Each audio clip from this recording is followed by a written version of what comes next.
also means that scammers are working to try to get your money. So to help you protect your cash, we're teaming up with the Better Business Bureau. And this morning we are joined by Stephen Mayer.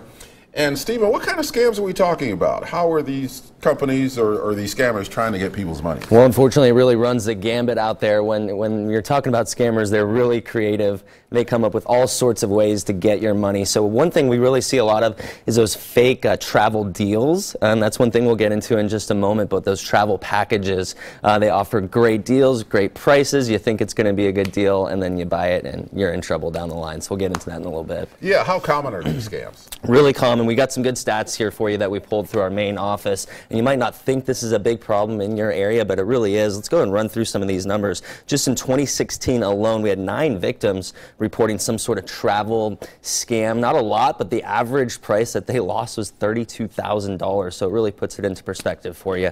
We had about 1,500 complaints total through travel agencies just in 2016, and that's just in the Northwest. So a lot of people are running into this sort of problem just in our area. And then across our entire system, that's the U.S. and Canada for the Better Business Bureau, 300 travel scams. So it's a huge problem out there. And of course, 90 degrees yesterday, this is the time when people are really thinking about booking up those trips. So we have some good tips to keep in mind.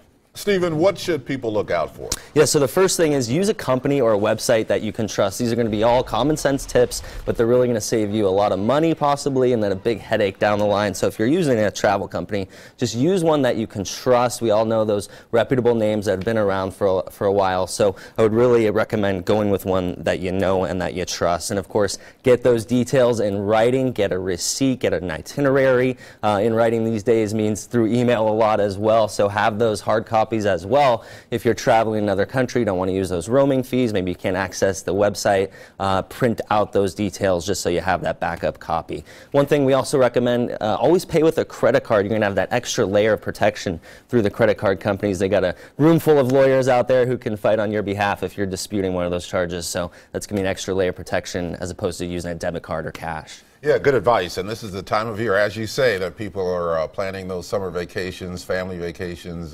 So looking out for all of these tips is a good thing to do. Thanks for being here, Stephen Mayer with the Better Business Bureau.